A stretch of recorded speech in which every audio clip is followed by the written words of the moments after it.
Түркістан өңірі түрленген шағында биік ғимараттар, жаңа тұрғын үйлер, әлеуметтік нысандар, заманауи орталықтар күннен күнге көбейіп келеді. Бұл әрине құрылыс саласында мамандардың маңдай тері мен кәсіби еңбегінің нәтижесі. Тамыз айының 2-ші жексенбісі құрылысшылар күні. Кәсіби мерекеге орай ғимаратты жобалаушыларға, инженерлер мен құрылысшыларға құрмет көрсетілді.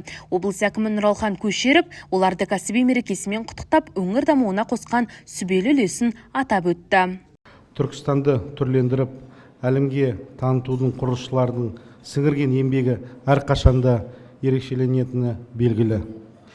Қаланың символының біріне айналған осы жақында салынған Тайқазан мен киіз үй кешені оның айқын дәлелі. Қай саланы алсаң да құрылыссыз саланы дамыту мүмкін емес. Денсаулық сақтау саласында да көптеген ірі жобалар жүзеге асырылуда. Мемлекет басшысының тапсырмасына сәйкес Сарыағаш қаласында көп бейімді аурухана мен Темірлан елді мекенінде де перинаталдық орталықтың құрылысы бастау алып кетті. Осы Түркістан қаласында Абу-Даби даму қорының есебінен Түркістан қаласының 80 орынға арналған перзентхана құрылысы жүзеге асырылуда. Биыл бұны ел игілігіне тапсырамыз деп жоспарлап отырмыз. Түркістан қаласында 570 орынды көп функционалды аурухана құрылысы да аяқталуға жақын. Құрметті құрылысшылар, сіздерді маңдай терлеріңіз арқасында өңірде көркейіп, елді мекендеріміз жаңарып, тұрғындардың әл-ауқаты артып келеді. Бұл сіздердің адал еңбектеріңіздің жемісі. Құрылысшылардың көбі мақтануға келгенде сараң, расында зәулім ғимараттарды тұрғызып, заманауи нысандарды ойластырып, қабырғасын қалау оларға әлдеқайда оңай. Ең бастысы бұл жауапты істе ешқандай құпия жоқ. Тек жауапкершілік, тәжірибе және технологиялық талаптарды қатаң сақтау қажет дейді. Құрылыс алаңдағы азғана қателіктің салдары ауыр болуы мүмкін.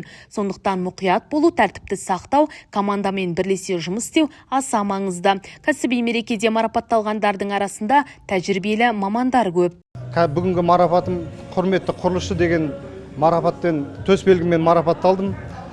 Құрылыс саласында 16 жылдан бері еңбек етіп келе жатырмын. Үлкен кісілерді айтып өтті, бұл құрылыс саласы еліміздің экономиканың даму локомотиві деп айтып өтті. Кез келген жағдай, кез келген мамандық иесі, кез келген нәрсе құрылыстан басталады бірінші құрылыс дегеніміз кез келген мамандыққа жағдайын жасау үшін, ыңғайлы болу үшін, адамдар өмір сүруіне ыңғайлы болу үшін құрылыстан басталады кез келген дүние. Сол себепті бұл құрылыстың маңызы менің тұжырымдамам бойынша номер бірінші болып саналады адам өмірі бойынша. Сол себептен құрылыста әртүрлі жобалармен қызық, маңызы өте зор. Мерекелік шараға құрылысшылар өз саласында пайдаланатын заманауи техника, құрал жабдықтар мен материалдарды ала келіпті.